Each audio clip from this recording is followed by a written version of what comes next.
Welcome into this week's episode of the Everyday Strength Podcast. I'm your host, Anthony Hagley. Today, I want to talk about a new resistance training position stand that was just released by the American College of Sports Medicine, published in their journal Medicine and Science in Sport and Exercise. This was essentially an umbrella review that pulled together more than 100 systematic reviews on resistance training in healthy adults.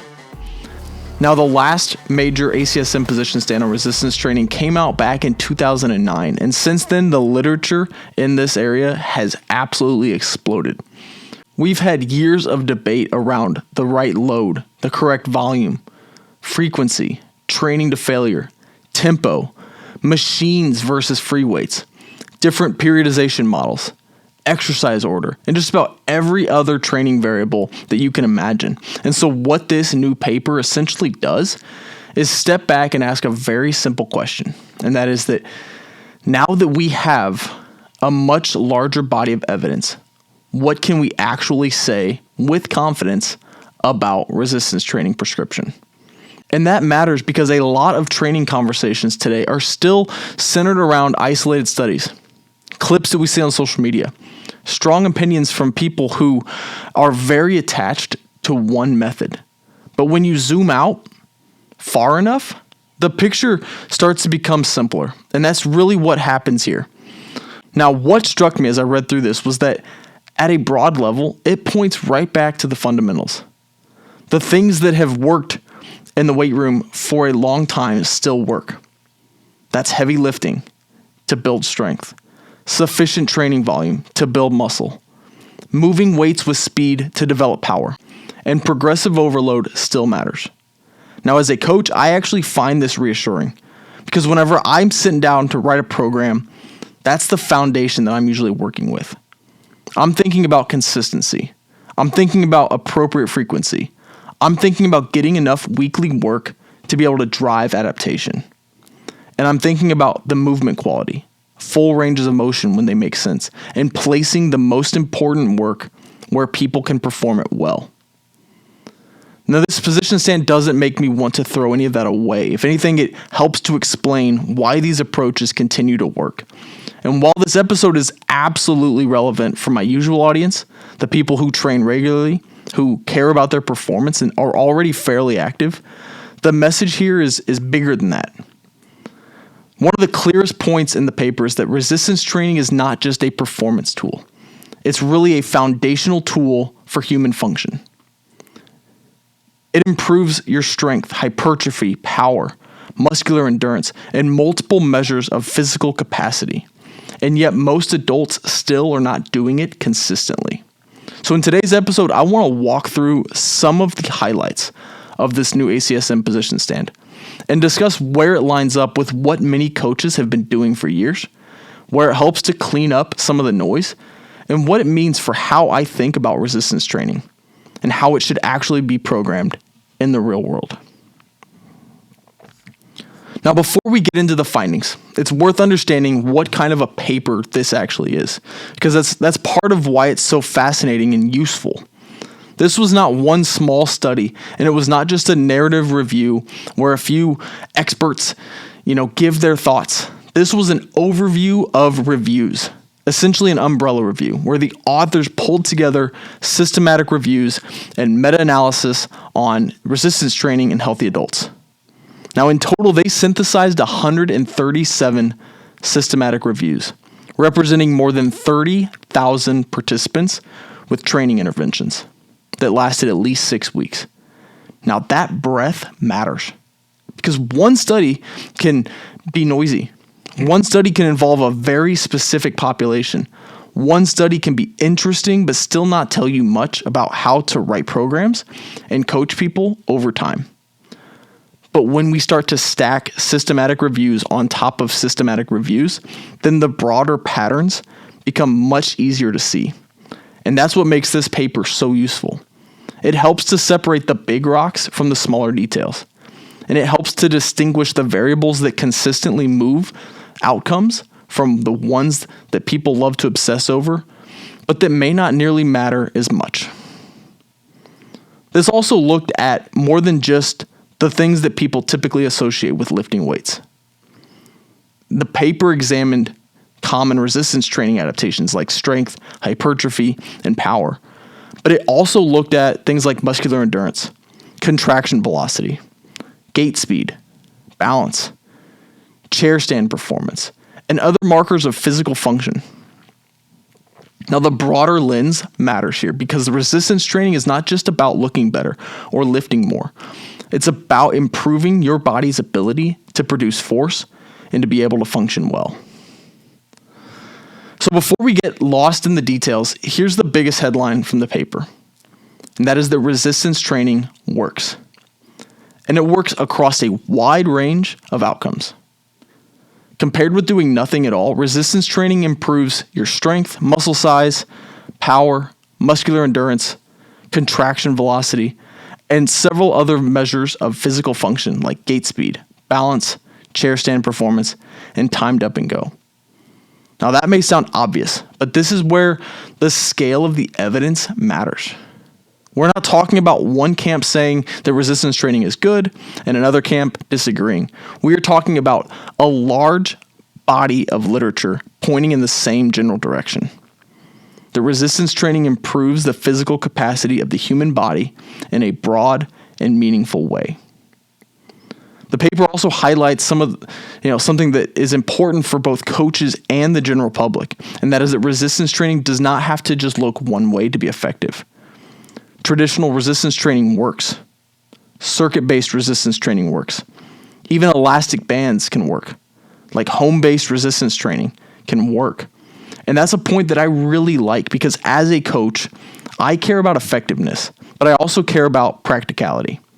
Not everybody has the perfect setup. Not everybody is in a fully equipped gym. Not everybody needs the same tools. The bigger contrast is not barbell versus machine or commercial gym versus home gym. The contrast is training versus not training. And that to me is one of the most useful ways to be able to frame this entire paper. Now, before we even argue about optimization, we have to acknowledge the bigger truth. And that is that doing resistance training consistently is enormously beneficial compared to doing nothing at all. But once someone is training, the next question becomes more interesting from a coaching perspective. If resistance training broadly works, then what variables actually deserve the most attention when we sit down to design a program? What matters most for strength? What matters most for hypertrophy? What matters most for power? And which of the things people argue about all the time are probably secondary? So if resistance training broadly works, the next coaching question is how to organize it in a way that best develops a specific adaptation. And in the case of strength, a few variables stand out pretty clearly in this paper.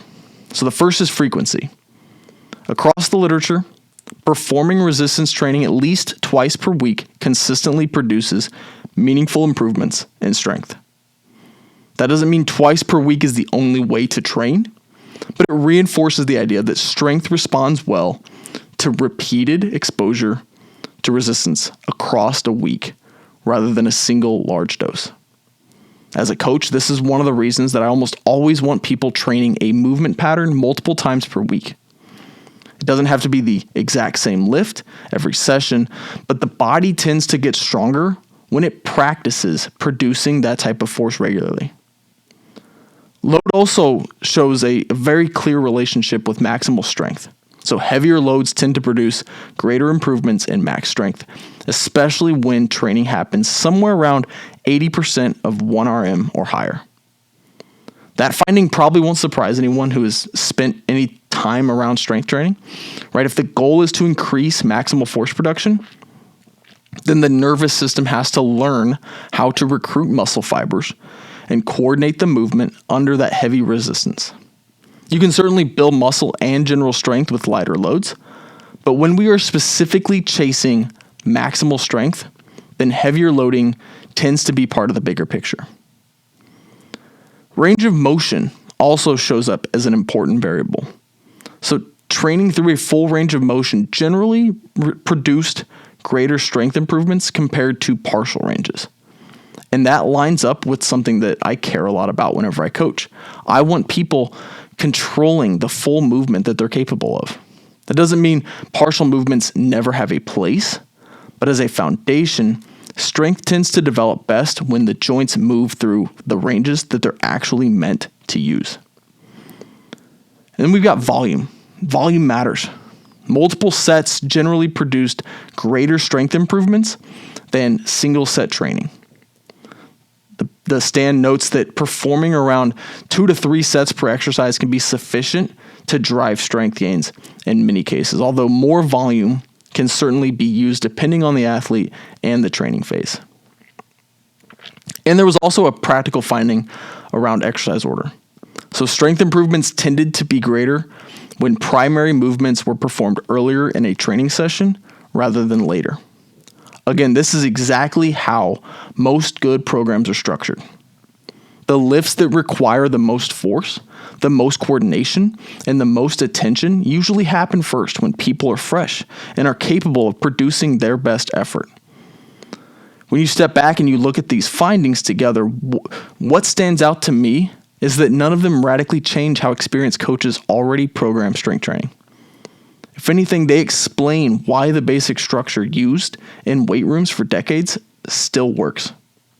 That is, train consistently, lift heavy when strength is the goal, and use enough volume to stimulate the adaptation, and move through meaningful ranges of motion. And then place most of the important work where it can be performed well. Those principles continue to show up in the research. Now, when the paper shifts to hypertrophy, now the conversation gets especially interesting because this is an area where the fitness world has spent a lot of time arguing about little details.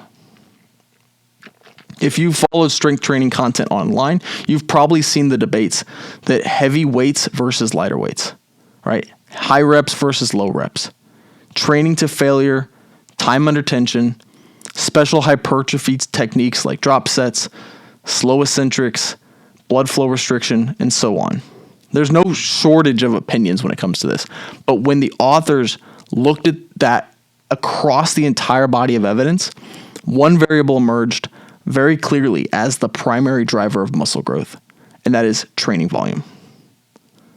Higher weekly training volumes were consistently associated with greater muscle hypertrophy. In practical terms, accumulating roughly 10 or more sets per muscle group per week tended to produce stronger hypertrophy outcomes compared with very low volume training.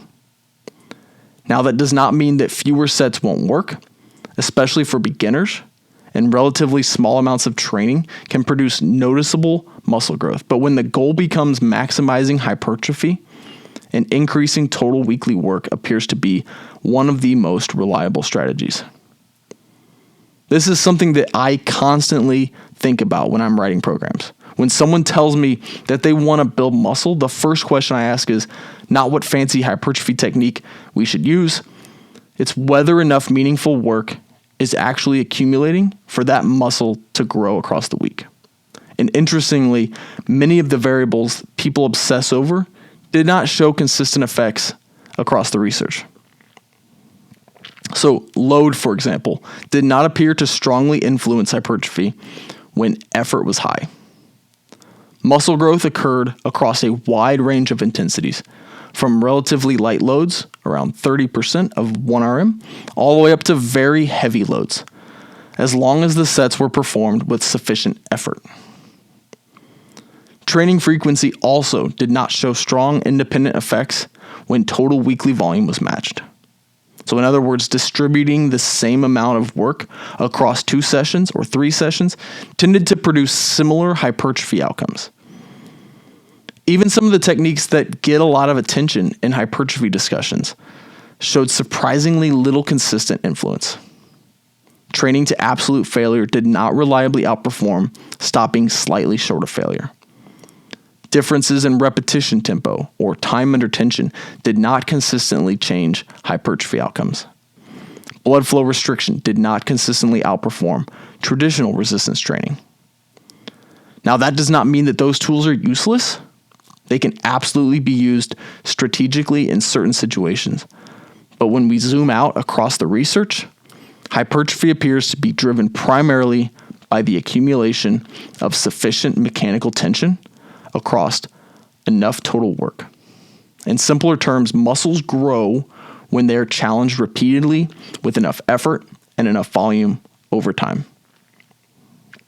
And again, that aligns very closely with how I already think about programming.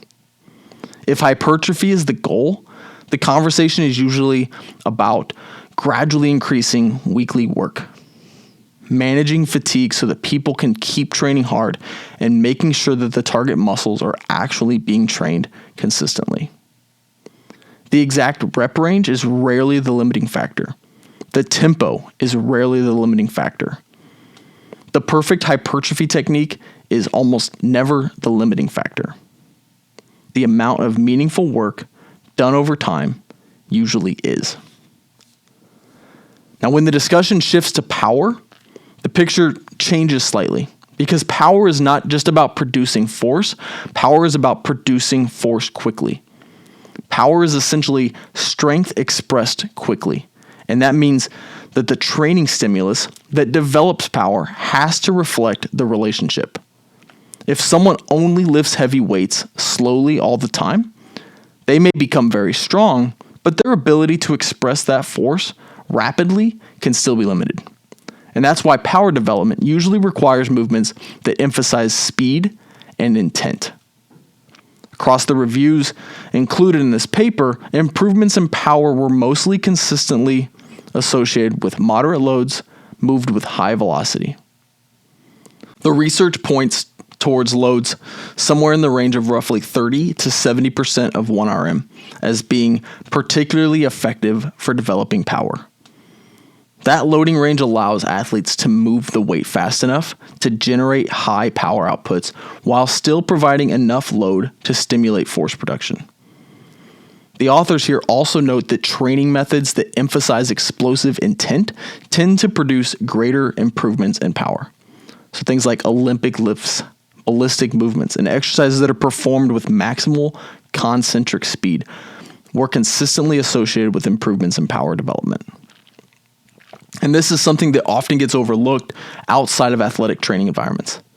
People sometimes they assume that if they get stronger, then they're going to get more powerful. Strength absolutely contributes to power, but the nervous system also has to practice producing force quickly. And that's one of the reasons I still like including jumps and throws and faster lifting variations in programs when it makes sense. Even for general population clients, there is value in training the body to move with speed and coordination, not just grinding through these slow repetitions. The big takeaway here is that strength, hypertrophy, and power are all related, but they're not the same quality. Heavy loading tends to push max strength. Higher weekly volume tends to support muscle growth. And faster movements with moderate loads help to develop power. Different goals require slightly different training emphases. But what becomes increasingly clear as you read through this paper is that the core structure of resistance training programs does not need to be overly complicated to be able to achieve those outcomes. A small number of variables show up again and again, and that is frequency, load, volume, range of motion, and movement intent. And perhaps just as interesting are the variables that did not show strong or consistent effects across the research. And that's where the next section of this paper gets really interesting, because it starts to challenge some of the things that the fitness world spends a lot of time worrying about. One of the more interesting sections of the paper comes when the authors start looking at variables that did not consistently influence outcomes. If you spend enough time around training content, it can start to feel like every detail of a program is critically important, right? People argue about whether you should train to failure or stop a few reps short. They argue about the perfect tempo for hypertrophy. They argue about machines versus free weights, short rest versus long rest, different periodization models, all sorts of set structures. But when the authors zoomed out across the entire body of research, many of those variables did not consistently change outcomes in meaningful ways. Training to muscular failure, for example, did not consistently produce greater improvements in strength or hypertrophy compared with stopping slightly short of failure. Machines did not consistently outperform free weights, and free weights did not consistently outperform machines. Differences in repetition tempo and time under tension did not show any clear advantage. Even different periodization models did not consistently outperform non-periodized training when total workload was similar. Now, that does not mean that these tools are useless. They can absolutely be used strategically, depending on the athlete and the situation. Periodization can help to manage fatigue and organize long-term training. Different rest intervals can influence how sessions feel and how fatigue accumulates. And machines can be great in certain contexts, and free weights can be great in others. But the bigger takeaway is that these variables appear to be secondary compared with the foundational drivers of adaptation. When people train consistently, use meaningful resistance, and accumulate enough volume and progressively challenge the body over time, the exact structure of the program becomes less critical. And honestly, that lines up pretty well with what most coaches eventually figure out. Early in your career, it's easy to believe that the perfect program exists somewhere out there. But the longer you coach people, the more you realize that good results usually come from doing the simple things well and doing them consistently. The fundamentals do most of the work. Now, running through all this research, one idea keeps showing up again and again, and that is the concept of progressive overload. The body adapts to the demands that are placed on it. If you expose the muscles to resistance, they adapt.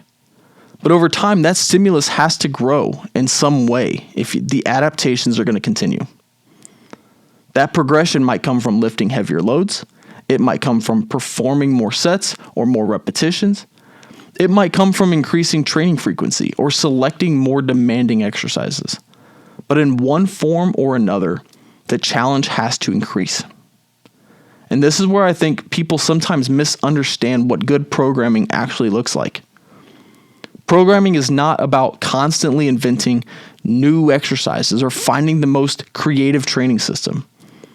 Programming is about organizing progressive overload in a way that people can sustain. It is about applying enough stress to drive adaptation while still allowing recovery to occur. It's about managing fatigue, accumulating work over time, and gradually raising the ceiling of what someone is capable of doing. And that is really the job of a coach, right? This paper highlights something that becomes obvious once you coach enough people. Right? There are many different ways to structure a resistance training program. The human body is remarkably adaptable. It responds to a wide range of resistance stimuli. But the programs that consistently produce results almost always share the same underlying principles: consistency, meaningful resistance, enough total work, and progressive overload over time. Now, one of the final things that stood out to me while reading over this paper is how much bigger the conversation around resistance training should probably be.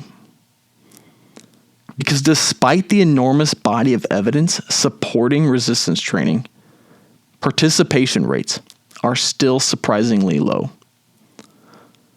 Only a minority of adults meet the basic recommendations for muscle strengthening activity.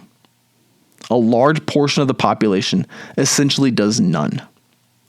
And when you look at the outcomes summarized in this paper, that is a huge missed opportunity.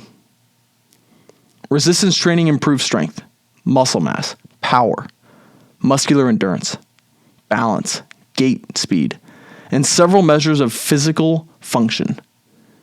These are not niche adaptations that only matter for athletes or bodybuilders. They influence how capable the human body is in everyday life. Stronger muscles make daily tasks easier. They help people move more efficiently. They help maintain independence as people age. They support metabolic health, bone health, and overall physical resilience. And when you look at the evidence at that scale, resistance training stops looking like a specialized form of exercise and starts to look more like a basic requirement for maintaining physical capability across the lifespan. When I finished reading through this paper, what stood out to me was not that it revealed some entirely new secret about training.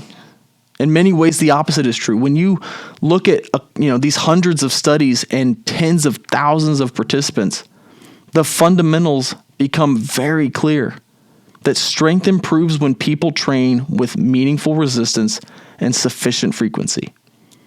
Muscle growth responds to enough total weekly work. Power develops when movements are performed with speed and intent. And many of the smaller details that dominate conversations online simply do not appear to drive outcomes nearly as strongly as those core principles. For me as a coach, that is reassuring because the way that I tend to program training is built around these fundamentals. Whether someone is preparing for competition or simply trying to become stronger and more capable, the structure usually looks fairly similar. Train consistently. Focus on movements that challenge large amounts of muscle mass. Accumulate enough work to be able to drive adaptation. Progress the stimulus over time. This new paper does not make me want to change that approach at all. If anything, it reinforces it. And if there's one overarching message to take away from this new ACSM position stand, it is probably this. Resistance training works. The fundamentals still matter. And most people would benefit tremendously from simply doing it consistently. That's it for today's episode of the Everyday Strength Podcast. Thanks for tuning in. If you enjoyed this episode, hit that subscribe button. Whether you're watching on YouTube or listening on Apple or Spotify, drop a comment on YouTube or leave a quick 5-star review on your podcast app. It helps the show reach more everyday athletes who train the right way. For weekly performance tools, training insights, and deeper breakdowns on strength, conditioning, physiology, and just becoming a better overall everyday athlete, join the free Performance Edge Network. You'll get the weekly newsletter with the topics I'm exploring, the experiments I'm running, and the practical takeaways that you can apply right away. And if you're ready to train with structure, check out my programs. Peak Performance is the flagship for building elite strength and conditioning. Peak 3X is the 3-day per week version for athletes who need maximum efficiency. And I've got programs centered around hybrid performance, running, and just becoming a stronger, more capable everyday athlete. You can find all of these programs at hagleystrength.com. I appreciate you listening. Keep showing up, keep working hard, and I'll see you in the next one.